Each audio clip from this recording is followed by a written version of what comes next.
অধিবেশনের যে আমাদের ওপর অন্যায় হয়েছে সেটাও যেন বলা হয়।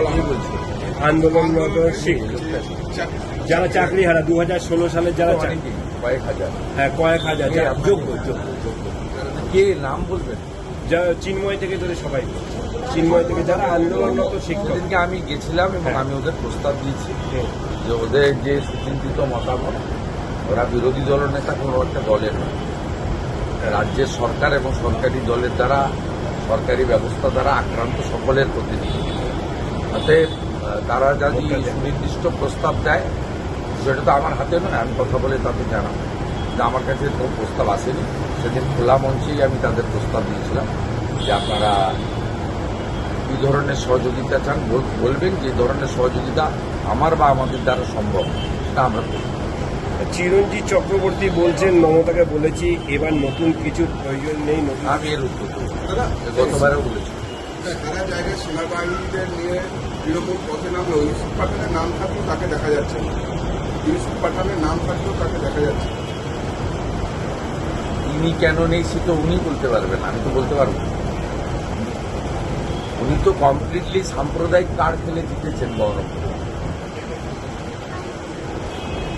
উনি তো ওখানে ডেভেলপমেন্টের কথা বলে জেতেননি, সাম্প্রদায়িক কার্ড খেলে জিতেছেন। এবং ওদের ঘরের ছেলে অধীর চৌধুরীকে মুসলমানরা ভোট দেয়নি, যেহেতু ওর নামটা অধীর চৌধুরী। ওর নামটা যদি অধীর চৌধুরী না হয়ে ওদের কমিউনিটির কোনো নাম হতো, তাহলে ওরা অধীর চৌধুরীকেই ভোট দিত।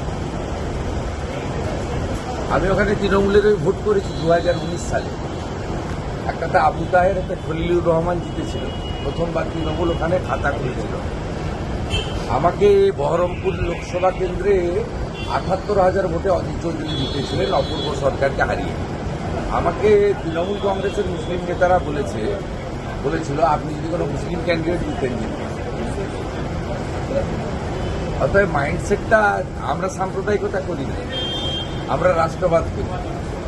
এটা উল্টো দিক থেকে হয়। অনুব্রত মণ্ডল বিস্ফোরক মন্তব্য করেছেন, বলছে পদ না পেলে আমার অম্বল হবে, এই রকম নয়, আমার মানসিকতা এরকম নয়। অলিখিত মুখ্যমন্ত্রী তো পদ নেওয়ার দরকার নেই। পদ হলে তো ওই পদে কনফাইন্ড হয়ে যাবে। পাথর, বালি, গরু, জেলা পরিষদ, পৌরসভা, 100 দিনের কাজ, আবাস, রাস্তা থেকে তোলা সব কিছুতেই থাকতে পারবে। যদি ধরুন চন্দ্রনাথ সিনহাকে একটা পার্টিকুলার দপ্তর দিয়েছে, তার বাইরে তো তার যাওয়ার সুযোগ নেই। রানা অভিজিৎ সিনহার লাভপুরের বাইরে তার যাওয়ার সুযোগ নেই। কাজল শেখের জেলা পরিষদের বাইরে ঢোকার সুযোগ নেই। সব জায়গায় ঢোকার জন্য মিসলেনিয়াস যে স্কোপ, সেই স্কোপটা থাকে তখনই যখন মমতা ব্যানার্জির আশীর্বাদটা তার মাথায় থাকে। মমতা ব্যানার্জি ওখানে অন্তত 20টা প্রশাসনিক সভায় ডিএমএসপিদের বলেছে দেশটা যা বলবে শুনবে। দেশটা অসুস্থ, মাথায় অক্সিজেন কম যায়, অতএব পদ নেওয়ার দরকার নেই।